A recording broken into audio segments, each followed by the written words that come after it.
kita pagi hari ini masih diberi kesempatan oleh Allah untuk datang ke masjid bersama-sama menjalankan sholat subuh.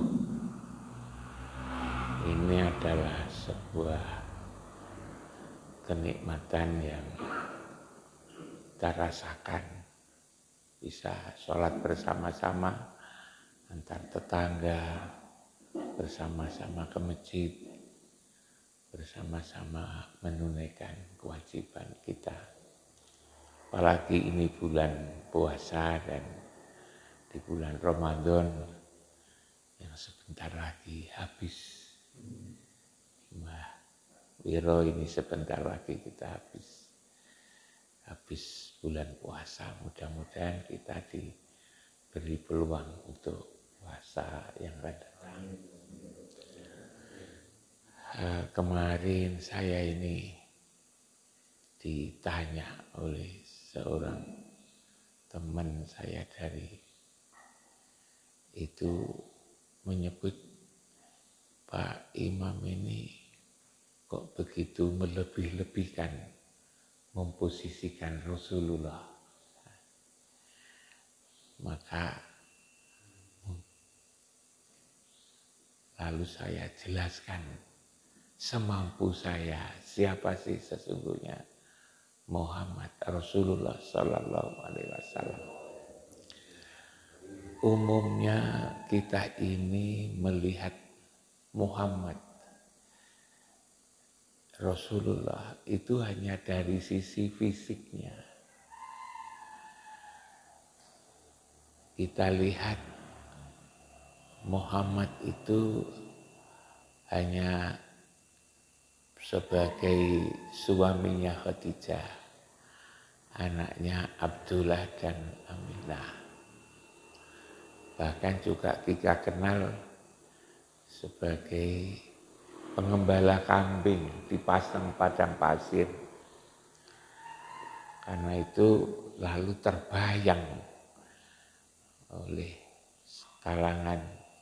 sebagian kalangan orang bahwa manusia Muhammad itu hanya sebatas manusia biasa yang dijadikan utusan Allah. Padahal kalau kita pahami secara batin yang ada di dalam diri Muhammad itu adalah utusan Allah, maka lalu akan jadi baru paham siapa sesungguhnya Muhammad itu. Kalau dalam Injil itu kan disebut Ahmad. Kita menyebut Muhammad, Isa menyebutnya itu Ahmad. Disebut juga Alhamdulillah, disebut juga Alif Lam Mim, disebut juga Amin, disebut juga Alif. Jadi fase-fase ini tidak diperhatikan. Sampai dulu saya ajak ibu bapak untuk merenungkan kembali ya. Kenapa semua agama itu kalau berdoa mesti menyebut nama Amin. Orang Kristen kalau berdoa mengakhirinya dengan kata Amin. Orang Katolik Amin. Orang Yahudi Amin. Aliran kepercayaan kalau berdoa juga Amin. Orang Islam kita kalau berdoa juga Amin. Maka mestinya kita ini bertanya, siapa Amin itu? Kalau Amin itu diterjemahkan, moga-moga Allah mengabulkan doa kita, maka kita juga bertanya, agama-agama itu kan bahasanya beda-beda.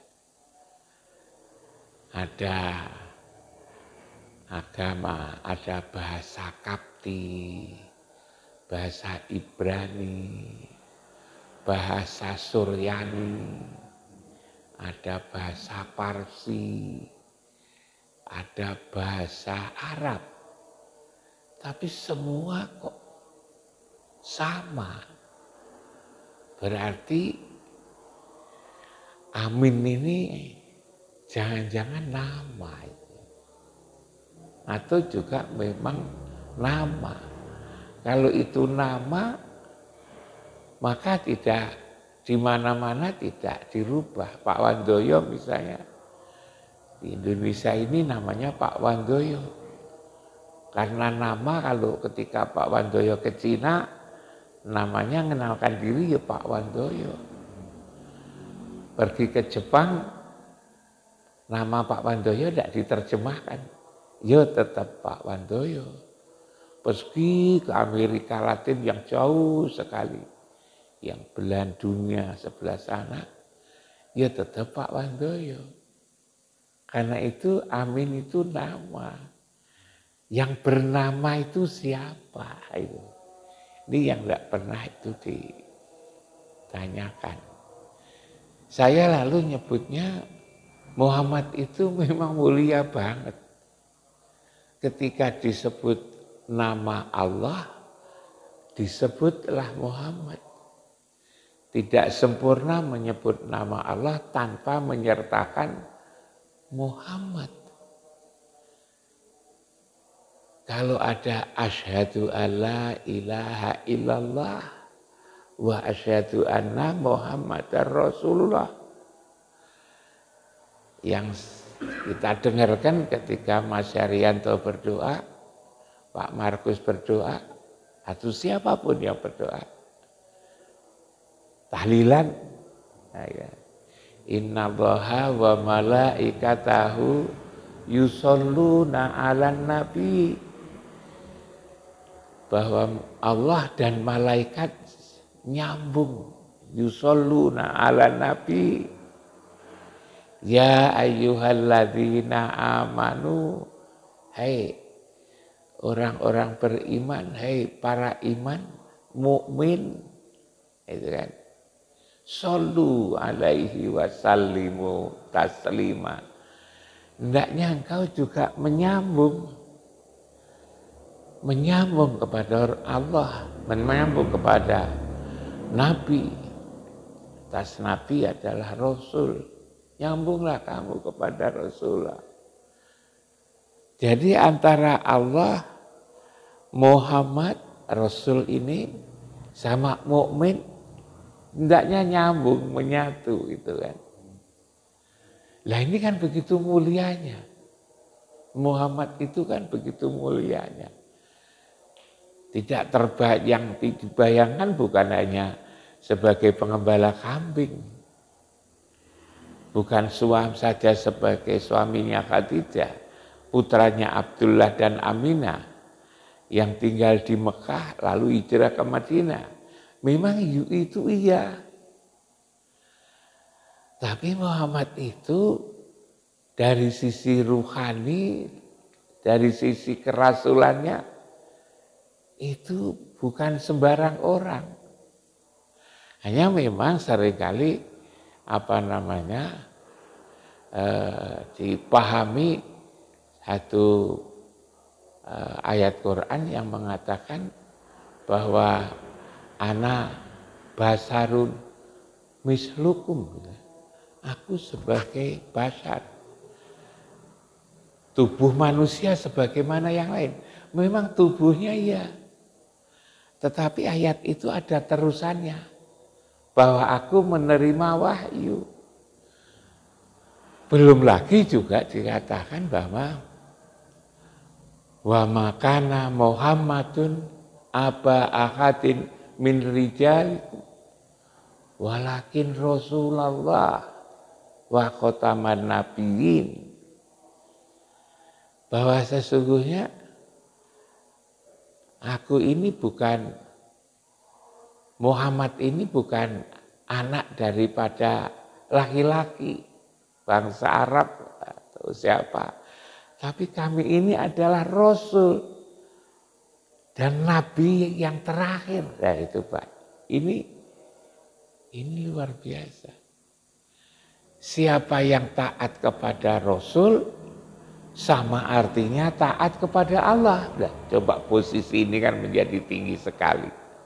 Mayyuti'ir Rasul, faqad atau Allah. Siapa yang taat kepada Rasul itu, sama artinya taat kepada Allah. Kalau begitu kan bukan orang biasa. Di hadis Nabi juga dikatakan ana minallah wal mu'minuna minni. Aku dari Allah dan mukmin itu dari aku. Aku dari Allah, Muhammad itu dari Allah. Muhammad itu adalah sifat cahaya Allah. Cahaya. Sedangkan mukmin itu adalah dari aku. Jadi mukmin ini sebetulnya adalah cahaya. Cahaya Muhammad. Disebut Nur Muhammad. Nah, kalau Muhammad itu adalah Nur Allah, lalu kita adalah Nur Muhammad. Ada wawalidi wa mawalad. Demi ayah dan anak. Ayahnya itu siapa? Ayahnya itu adalah Muhammad sebagai Rasul. Anaknya siapa? Anaknya itu ruh kita ini. Innalladzina yubayyi'unaka innama yubayyi'unallah. Siapa yang berbaiat kepadamu ya Muhammad, itu sama artinya berbaiat kepada aku. Innalladzina yubayyi'unaka innama yubayyi'unallah. Siapa yang berbaiat kepada kamu Muhammad, sama artinya berbaiat kepada Allah. Coba. Itu mulia banget itu sebetulnya. Kul in kuntum tuhibbunallah, siapa yang ingin dicintai dan disayang oleh Allah, fattabi'uni yuhibbukumullah fayaghfir lakum dzunubakum wallahu ghafurur rahim. Manakala kita ingin dikasih, disayang Allah oleh Allah, ikuti saya. Saya siapa? Saya Muhammad. Saya Muhammad. Maka lalu akan fayaghfir lakum, kamu akan diampuni dosamu. Fayaghfir lakum dzunubakum, dosa-dosamu itu akan diampuni. Dan kamu akan mendapatkan kasih sayang dari Allah. Caranya gimana? Caranya ikut Muhammad. Seperti itu. Kita sehari-hari selalu mendapatkan pesan supaya kita ini mendekatkan diri kepada Allah. Mendekatkan diri kepada Allah itu ya ikut Muhammad itu. Yang kita ikuti apanya? Yang kita ikuti sifat-sifatnya. Kita berperilaku, batin kita berusaha menyesuaikan dengan apa yang dikehendaki oleh Rasul. Omongan kita sesuai dengan apa yang diomongkan oleh Rasul. Perbuatan kita juga seperti itu. Maka kita menjadi dekat dengan Rasul, dekat dengan Allah. Qul in kuntum tuhibbunallah fattabi'uni yuhibbukumullah fayaghfir lakum dzunubakum wallahu ghafurur rahim. Agar nyata dan konkret, kita selalu ingat Rasulullah ada di Baitullah, kita selalu ingat beliau. Maka kita ingat Baitullah. Mencari Mbah Wiro sulit, cari yang bersama Mbah Wiro. Ialah Ibu Wiro. Mencari Ibu Wiro masih paham tapi kurang jelas. Datanglah ke rumahnya. Nanti ketemu Bi Wiro, nanti ketemu Pak Wiro. ketika berada di rumah. Nyari Allah sulit, nyari Muhammad, Rasulullah. Nyari Muhammad sulit, datanglah ke rumah itu. Ingatlah rumah itu. Maka ketika kita berada di rumah itu, hati kita akan menjadi tentram. Inna ahlasnahum bi khalisatin dzikratan wa innahum indana laminal mustafainal a'yan. Agar hatimu tenang, maka ingatlah rumah. Coba. Rumah mana? Ya rumah Baitullah itu. Yang rumah Baitullah yang mana? Inna awwala baiti wudi'a linnas lalladzi bi Bakkata mubarakan. Dan seterusnya itu. Di Quran ditulis kurung rumah akhirat. Rumah akhirat tentu kita tidak tahu bahwa kita belum pernah ke akhirat. Yang rumah yang ada di dunia ini, yang dibuat pertama kali, yang oleh Allah dibuat pertama kali untuk manusia. Di Bakkata, bibakah yang diberkahi itu. Ingat itu. Orang yang selalu ingat itu, wa innahum indana laminal mustafainal ahyar. Orang yang selalu ingat rumah itu bagi Allah akan menjadi manusia pilihan terbaik. Menjadi manusia pilihan terbaik. Manakala kita berada di situ, maka penyakit hati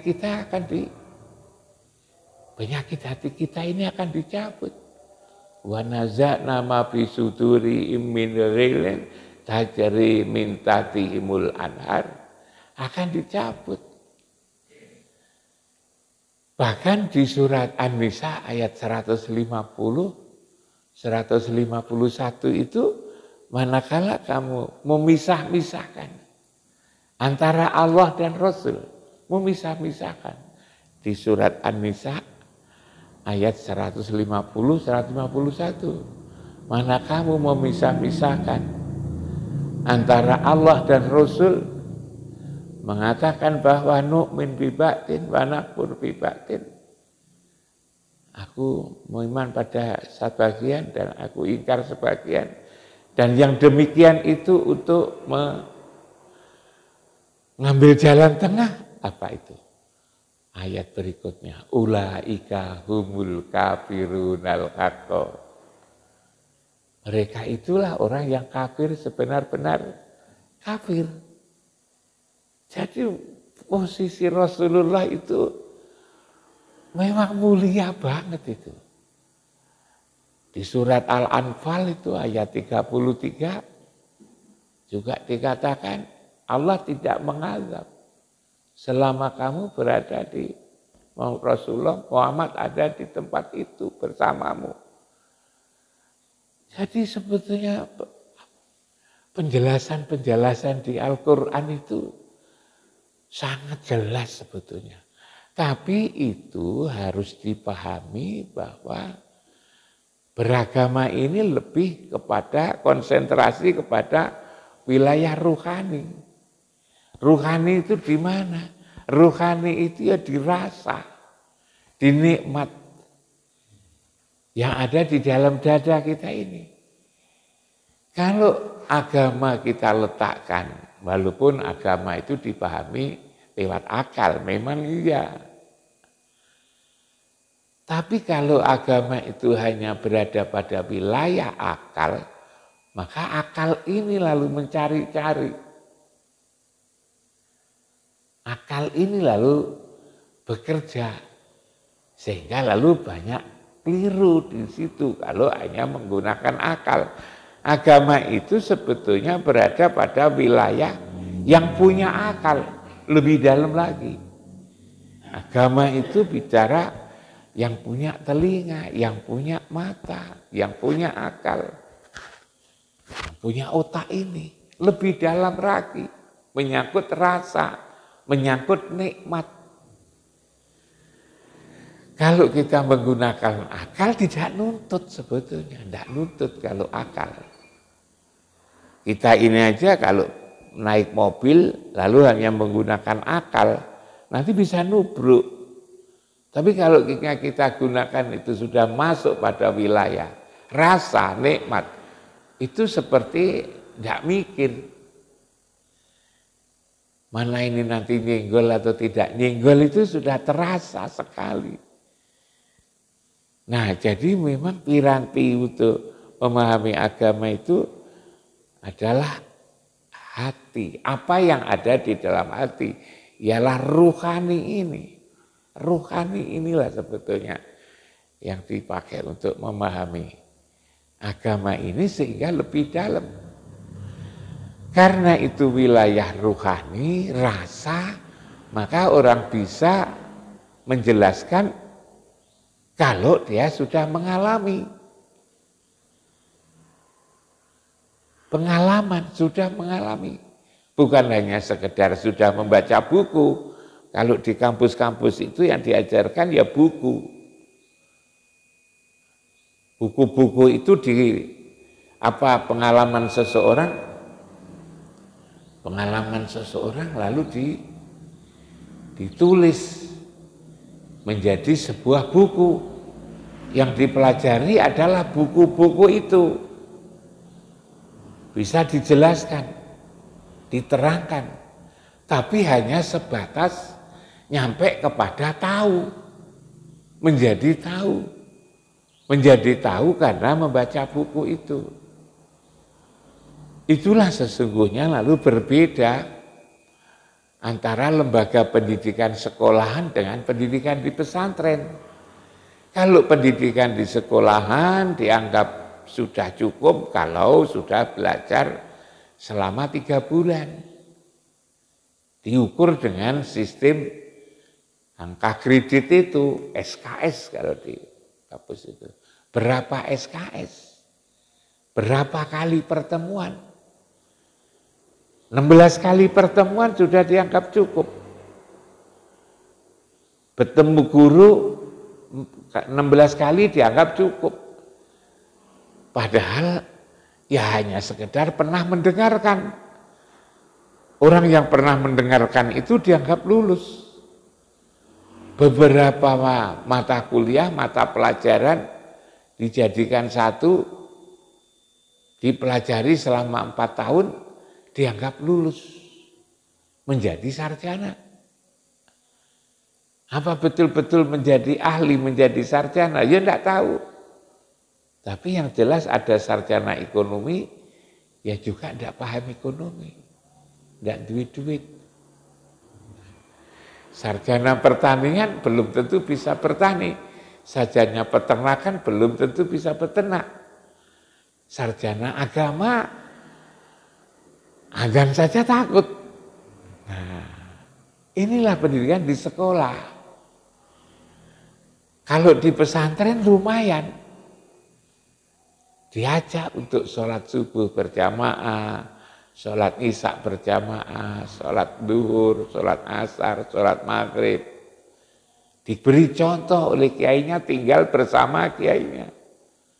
Sehingga bisa berlatih, bisa mencontoh kehidupan sebagaimana kehidupan kiainya yang mengajar, ialah gurunya itu. Mereka lebih bisa menghayati, mengalami. Nah, ini di pesantren lebih kepada rasa nikmat yang ada di dalam dada ini.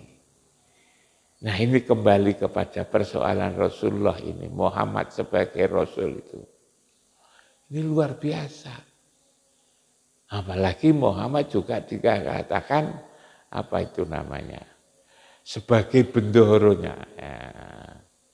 Sebagai apa itu namanya, pemimpin para nabi dan para rasul. Jadi Muhammad sudah tahu, ngenal Adam, Idris, Nuh, Hud, Isa, semua tahu Nabi Muhammad kita ini.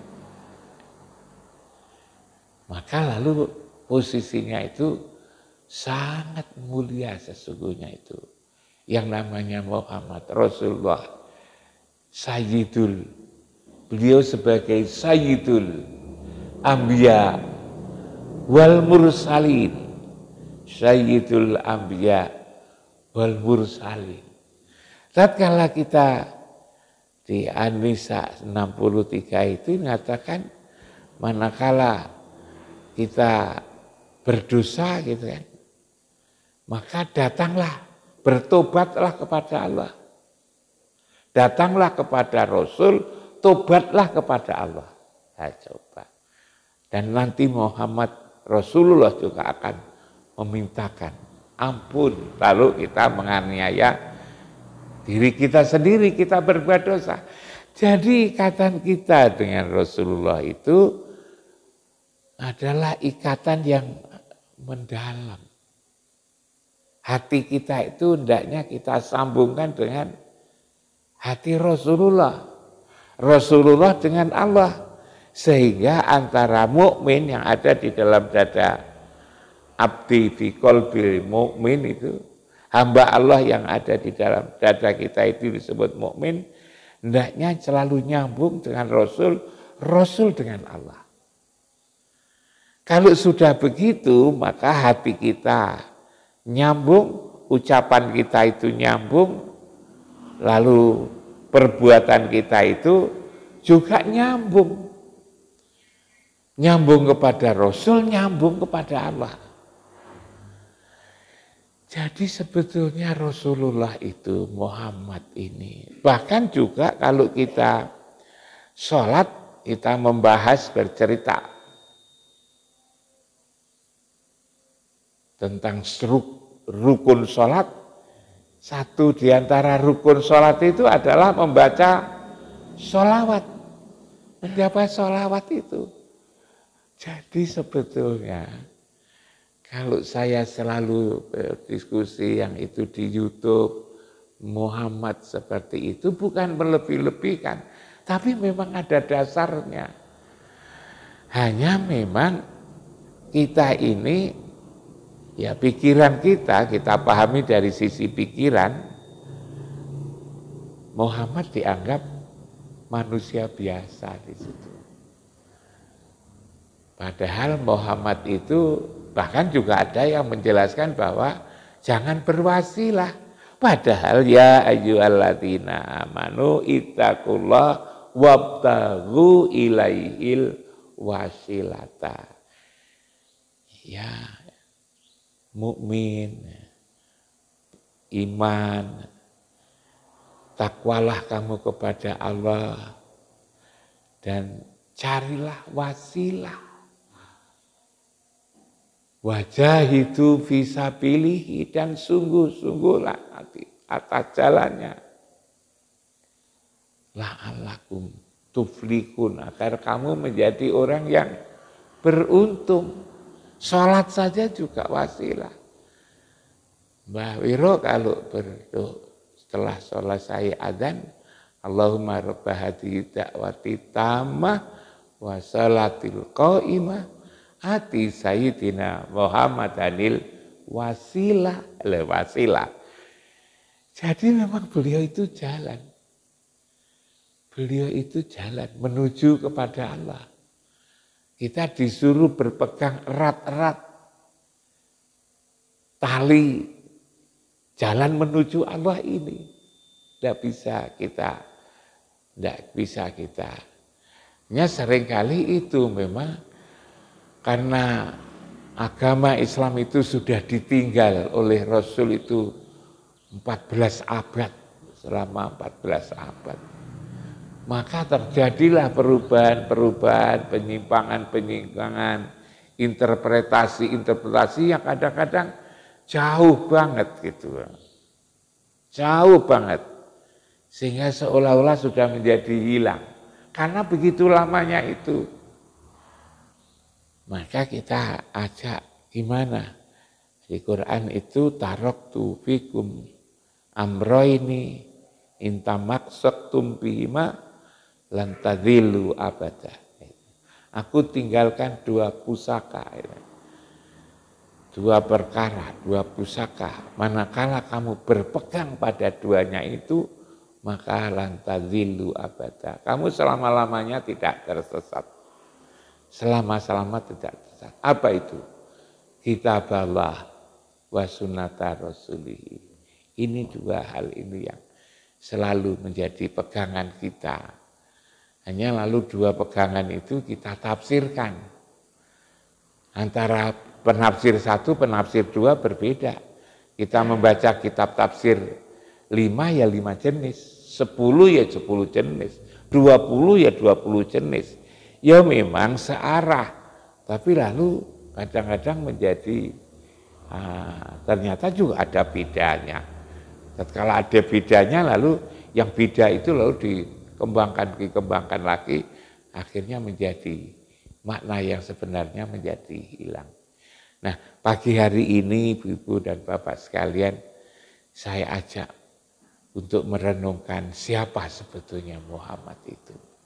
Muhammad sebagai Rasul, kalau sebagai Muhammad sebagai Nabi, beliau sudah wafat.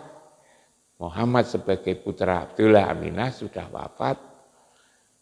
Sebagai suaminya Khadijah sudah wafat, sudah dimakamkan di Masjid Nabawi. Tapi Muhammad sebagai Rasul, utusan Allah yang bersifat ruhaniah, itu tidak pernah wafat.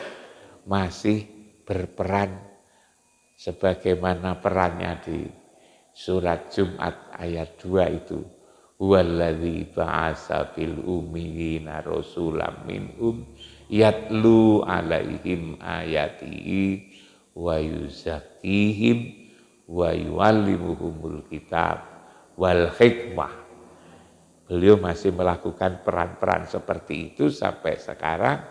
Bahkan kalau kita meyakini Lailatul Qadar, malam Qadar, malam yang mulia, maka beliau masih memimpin kongres muktamar para nabi, para rasul yang jumlahnya 124.313 itu, yang juga diikuti oleh para malaikat. Malam itu disebut Lailatul Qadar. Dari renungan ini kita bisa mendudukkan siapa sebetulnya Muhammad sebagai seorang Rasul itu, yang sebenarnya menuntun kita, bahkan atas izin Allah kelak akan memberi syafaat kepada kita semua. Itulah renungan di pagi hari ini, kurang lebihnya mohon maaf, kiranya bisa dijadikan bahan pertimbangan untuk memahami agama ini. Assalamualaikum warahmatullahi wabarakatuh.